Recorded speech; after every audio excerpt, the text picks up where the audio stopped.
That's Nick. And that's Joseph. And today we're here to talk about Pearl, the ninth film directed by Ty West, which A24 released at the Venice Film Festival, at the Toronto International Film Festival, just prior to its theatrical release of September 16th, 2022. So this is a prequel to the movie X, which came out earlier this year. Yeah. And then we know Ty West from other films like Cabin Fever. Two. The Sacrament, The Innkeepers, House of the Devil is still probably my favorite. This first film, The Roost, In a Valley of Violence. Anyway, so from the movie X, we know that Pearl played that horny old murderous lady who dies at the end of X. So in this film... You mean Mia Goth played Pearl? Well, I'm saying that we know that Pearl is that old lady who kills people and she's hungry for sex. And she likes to dance. So and that film is set in the early 70s. So in this film, it starts in 1918. So World War I, Spanish flu, that's happening. We meet Pearl. She lives on the same farmhouse in Texas, I believe, with her mom and dad. The dad is incapacitated due to some illness. And things are very strict around the house because the mom is very concerned about germs. And also she doesn't want to waste their resources because, pickings are slim. Pearl is obsessed with being a star. She wants to dance. The mom is not into that. Pearl ends up finding out about a dance audition that will allow her to tour like 7 cities in Texas. And she finds this out from her sister-in-law. Her husband, Howard, who we know from the movie X, he's off at war. And she resents him because she does not want to be on the farm. And she always thought that Howard was going to take her away from the farm. So everything culminates with her, Pearl, telling her mom, I'm going to a dance audition. And they have an argument. Like, the mom's like, you're not going anywhere.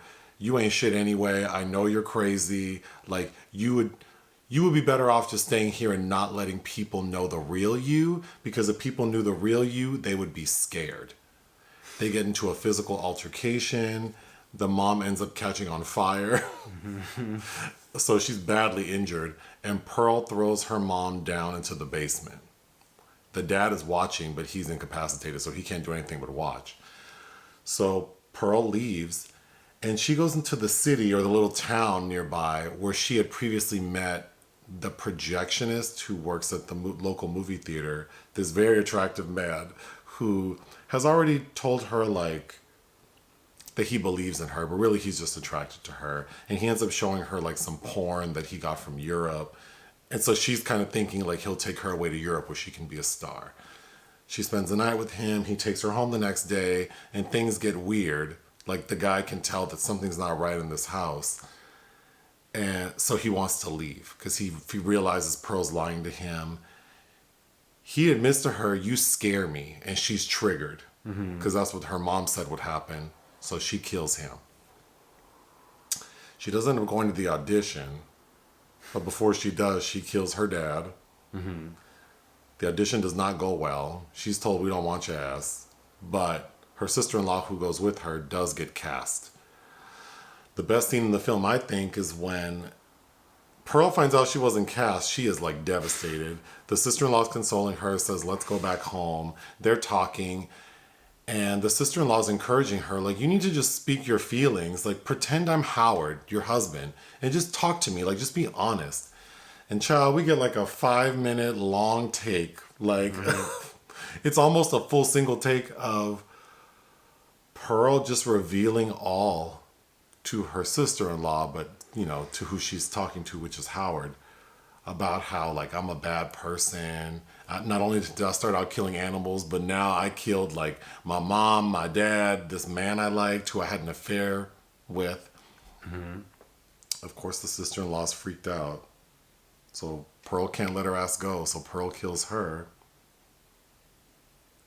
And then we see sometime later, after Pearl has disposed of the sister-in-law's body, she takes her dead mom and dead dad's bodies and prop them up at the dinner table. So then some short time later, Howard returns home from the war and he walks in and sees the dead bodies. And then we get another long take through the end credits of Pearl smiling and then crying at her husband, who of course we know stays with her, the end.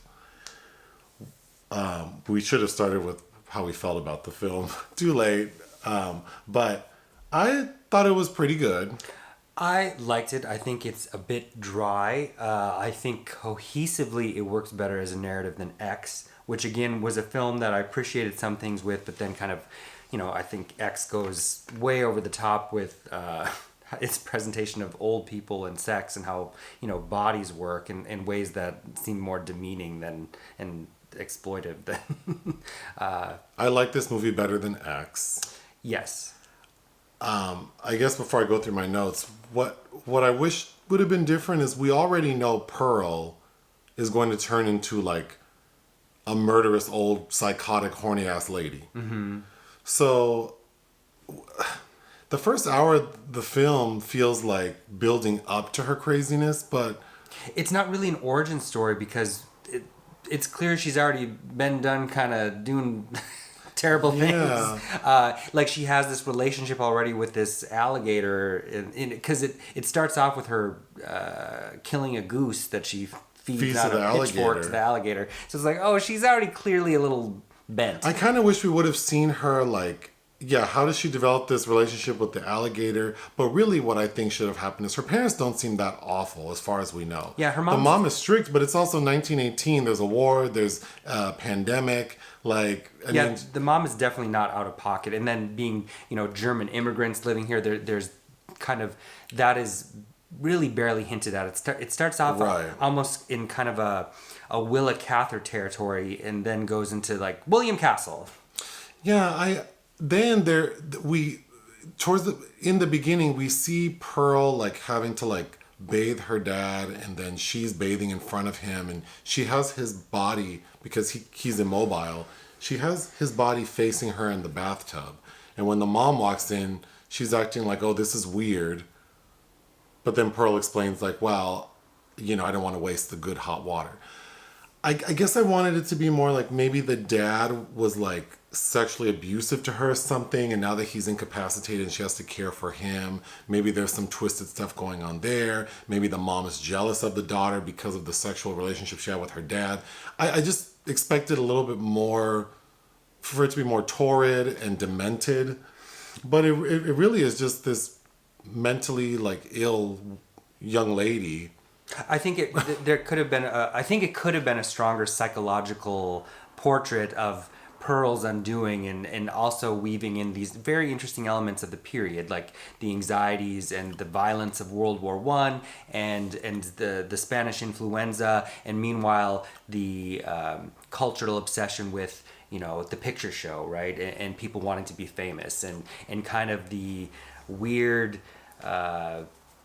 psychological underpinnings of desperately wanting to be famous but really not having the opportunity to do so. And there are a lot of narratives that have dealt with that, and I kept thinking of this Curtis Harrington film starring Shelley Winters and Debbie Reynolds about these mothers who's kind of obsessed with that industry in 1930s Hollywood, like the production of childhood stars, and it skirts around those kind of elements very interestingly with the Projectionist, I think, and of course, like Ty West as a filmmaker, I like his references that he puts in there, because on the marquee you have Theda Bara in Cleopatra, and that was of course a silent film star whose name everybody said was an anagram that meant Arab death. And come to find, the alligator's name, Pearl has named it Theta, which means death. Some quick notes. When we see Pearl reading a note her husband has sent her, I thought he has exceptionally good penmanship. So something interesting is, because of the Spanish flu, there's quite a bit of emphasis placed on like people needing to wear face masks and protect themselves from this pandemic, which obviously relates to COVID. The first time we see Pearl go into town is to get her dad's medicine. And she already, as the audience, we know that her plan is to also go see like a movie. But when she goes, she just buys morphine over the counter. And when she sits inside the movie theater watching the movie, she takes a swig of the morphine. I thought that was funny. Yeah, the projectionist is unusually attractive, which I thought was interesting. Distracting in a way, you know. I mean, he's that actor, David Corenswet. He's in that Ryan Murphy series, Hollywood. Oh, he must be the main kid. I don't know. I didn't watch that. I watched a few episodes. So the projectionist meets Pearl after the film. He's trying to push up on her, but she's like, "Oh no, I have to go home. My mom's waiting for me." And he does something kind of cute, which is he cuts a splice of the film, like one shot from the movie she just watched, and gave it to her. And then she puts it in her overalls, kind of like not very well placed. So when she's riding home, the piece of film flies out into the cornfield. And then she jumps off her bike. That is an odd scene because, like, did you think you're going to find it in the cornfield? Literally a needle in a haystack. It makes no sense. And then, of course, this piece of film doesn't directly fall. It, like, floats into the air. So she runs into the cornfield, which then segues into another scene where she kind of gets lost in the cornfield, which, of course, is creepy.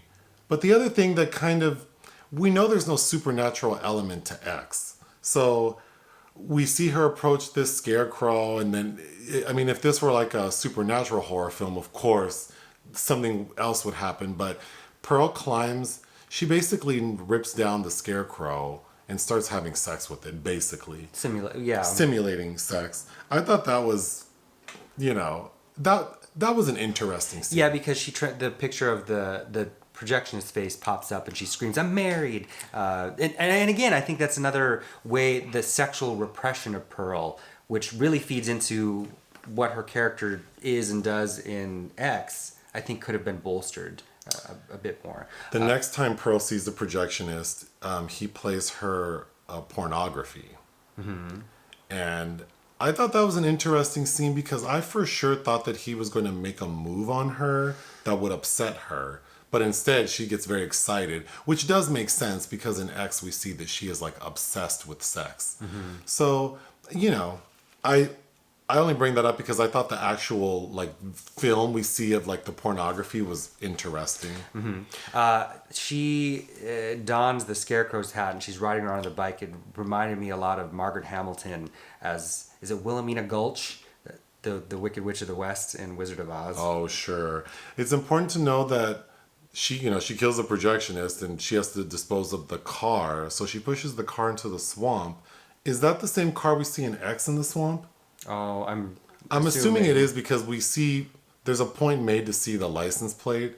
So I'm assuming people who want to do the research, I'm assuming it's the same car that's been there for 50 years. That's all I have. The only thing I want to say is I think Mia Goth's performance is very good. And I think the sort of monologue she gives towards the end when she confesses herself to her sister-in-law, I thought was really, really well done. Yeah, and overall, I liked Mia Goth. I did too. As I've said before, I think in the review for X, she really reminds me of Shelley Duvall. Like if Shelley Duvall was Dorothy from The Wizard of Oz. Yes, and she co-wrote this film as well. And I think that you can kind of tell. It's just the first hour of the film really could have used its time more wisely, I think. Go ahead. I can't imagine watching this at midnight, which is where I almost did in Venice originally. And I would recommend it, especially if you watched X and you liked it. I would definitely watch this film. For sure, and I'm curious to see where Ty West goes with it. I guess the third part of this trilogy now with Maxine. Yeah. Which is the... set in 80s Los Angeles. And also the character that Mia Goth originated in X. But yeah. Again, I've seen a lot worse. It's interesting. It also feels like something that the ball started rolling and then opportunities arrived, as in money and A24 perhaps, for Ty West to expand on this universe. So it feels like some of these additions came after the fact. I'm interested in seeing the next one. I am too, but I don't know that... it just doesn't seem as something that was planned out effectively. Do you have anything else? No. What would you give this film? 3. I would give it 3 out of 5 as well. Hit the thanks button. Listen to our podcast. Bye.